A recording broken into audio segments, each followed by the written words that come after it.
In this video, I'm giving shout out to my playtesters and giving you 5 rules that I not designed by my playtesters. Let's start.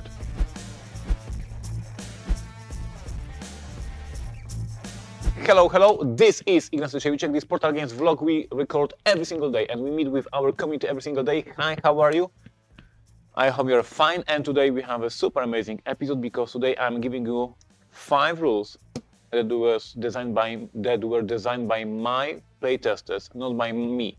I'm getting all the awards, I'm getting all the praise, but it's my playtesters who improve my games, who give me some great ideas, and today we are doing the top 5 things that they invented, not me.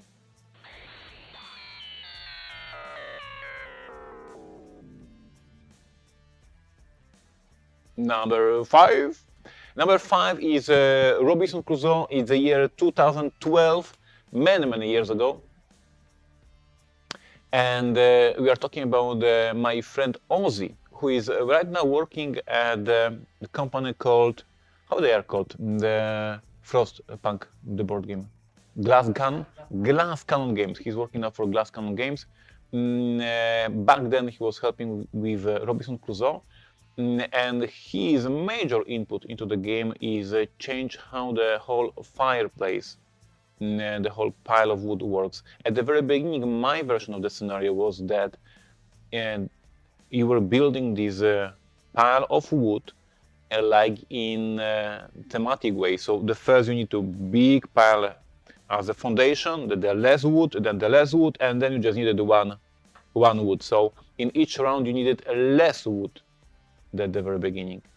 But it was not working because at the very beginning of the game, players have to build a shelter, they have to build a roof, so they are spending this wood to building these things, and they cannot gather much wood. And then later in the game, when they already have a shelter, when they already have the roof, they have excess of the wood. But in the later rounds, you only need one piece of wood, so it makes completely no sense. At the very beginning, huge need for the wood, and then the game, huge access. And he said, Ignacy, I know it's unsystematic. I know that you want to have lots of wood at the beginning as a foundation and then less and less, but in terms of the gameplay, it makes no sense. Switch it. I know it doesn't sound awesome, but let players first have only 1 wood, and then 2 woods, and then 3 woods, and then 4 woods, and then 5 woods. It is not thematic, but it will make sense in terms of the gameplay. I listened to him, and this is how we made it into the game, and now we are playing it that way. And I guess some of you, sometimes when you play, were thinking, why to start the pile you just need 1 wood and then you need lots of wood. But this is how it was for the gameplay purposes, and it was perfectly nice right now. So kudos to Ozzy, who took my thematic way and put it on ahead, and it worked.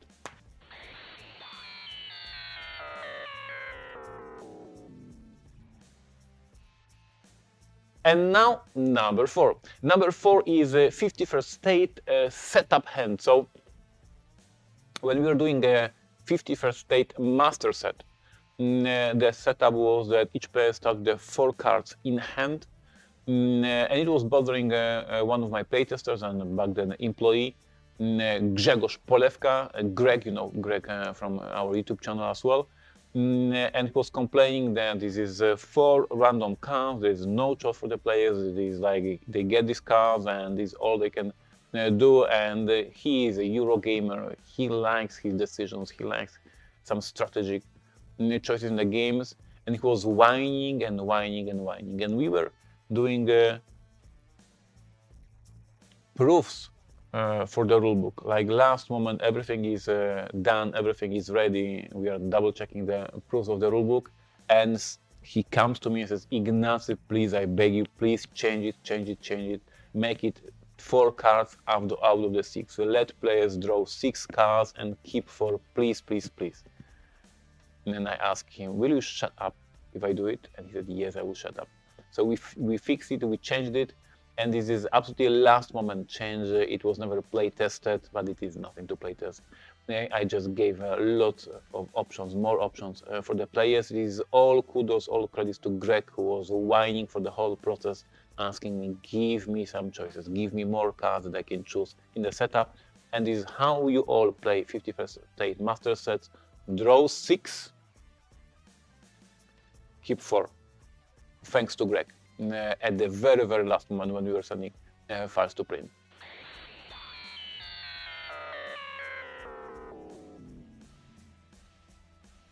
And now number 3. Number 3 is Pret-a-Porter. It's the year 2010, I think 2010. I designed the whole gameplay of the game, the whole vision for the game. So the fact that players are having their buildings and they are signing contracts, they are hiring people, there is these projects that you have to get, there is these resources that you have to buy to create the projects. I built the whole gameplay, and there was no single number, no single value on the cast because I had no clue how to start. And I asked my friend Rafał, who is now working at Rebel Games, to help me. And he came from Gdańsk. He lives in Gdańsk. He came from Gdańsk to my location, that is almost 1,000 kilometers. He came by a train, and in his train, I will remember this till the end of my life. In his notepad, notebook, he wrote the whole economy of the game. He wrote you have these 6 different resources. These are the prices for the resources. And this is your project. This is how much you earn from the projects. This is your employees. This is how much you pay them. And he came to me after these 1,000 kilometers in the train with the ready mathematics, ready numbers for the game. He gave it to me. And I see that you have your gameplay, you have your numbers, you are ready to play test the game. And he stayed with me for the one day. We were debating how to work with this game, and then he went to the train station and go back home 1,000 kilometers. So I am renowned for creating one of the most hardcore, most heavy economic games in the market, Pret-a-Porter. I did no single number in this game. I did the gameplay, I did the vision, the fun, the interaction, but all the numbers, absolutely not my credit. It was all Rafał, who just came with the ready numbers for everything. So here you have Pret-a-Porter and me doing economy in this game, and no, I was not doing that.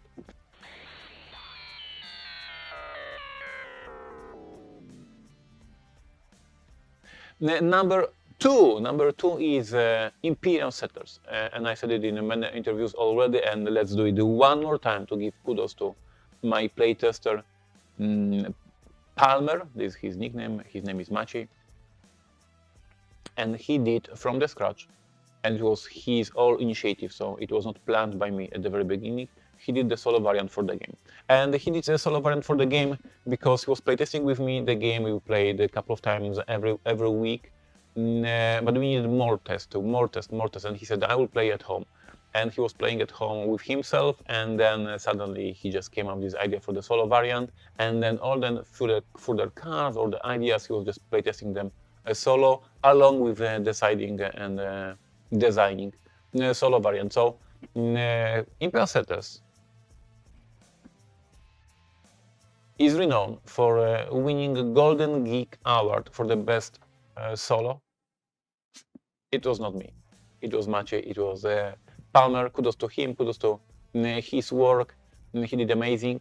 And he started the whole line of solo variants for our game, because after Imperial Settlers we did also scenario-driven solo expansions for Empires of the North, and we did solo for 51st State, etc., etc., etc. So solo variant, Golden Geek Award, not me. It was Maciej, my playtester, my friend, who is with us and helping us edit our rulebooks, and sometimes playtest some things, and sometimes play football with me.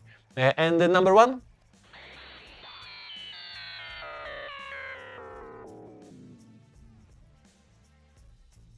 Number one obviously must be Stronghold, one of the most awesome rules in my games, not designed by me.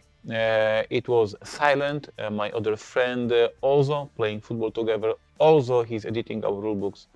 Also, he's a friend of mine for many, many years. And he designed the whole catapults rules in Stronghold, one of the best rules ever. So if you haven't played Stronghold, let me explain you, because it's absolutely amazing.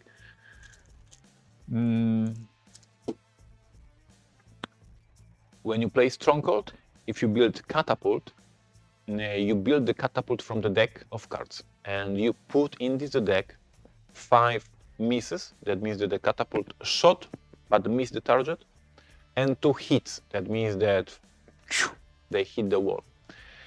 You shuffle these cards. You have 5 misses, 2 hits, and you start the game. If you miss after they're shooting the catapult, if you miss, you take and you draw the miss card. If you miss, you remove this card. Now you have 4 misses, 2 hits. You shoot again, you miss. You have now 3 misses and 2 hits. Now you draw a card, you hit. You hit, and you reshuffle the hit back to the deck. So you have once again 3 misses and 2 hits. And now you shoot again, you draw a card, you hit again. You keep the card, you reshuffle, you hit. You hit again, and now you miss, you remove the miss, you have only 2 misses now and 2 hits. So along the game, you are removing the miss cards after each shot that you miss. You remove them, and it shows thematically the team behind the catapult is aiming at the walls, and they are getting better and better, and more of the shots will hit. And at the end of the game, there is no misses in the deck, there is only hits, 2 cards in the deck, hit, hit, hit, hit. This is not a deck building, this is a deck deconstructing. This is creating this deck of 2 cards out of the 7 cards. This was designed by Silent, and it was before, you are talking 2008. The game was released in 2009, we were working on this on 2008, and beginning of 2009. It's before Dominion, it's before deck building, it is before all this fun stuff with the playing the decks. He came up with this idea of deck deconstruction in 2008, and it is brilliant. It is a thematic, it is super simple. If you missed, remove it, so you will no longer miss. If you hit, keep it, because you want to hit again and again and again. So this is this five rules to my famous games. Completely changed how you have the objective in Robinson Crusoe, put upside down. 51st State changed in the last moment when we were just proofreading rulebook, and Greg was constantly whining that he needs more options in the setup. Pret-a-porter, the whole numbers in the game done by my friend. I did no single number in this game. The Imperial Settlers Golden Geek Award for the solo. It was not me who did the solo. And Stronghold, one of the most thematic rules in gaming, by my friend Silent, who designed the deck deconstruction before Donald designed deck building. Thank you for watching. It's time for the tractor. We lost our tractor. The channel is doomed. We have to close this channel. Without tractor, we have no chances to grow this channel.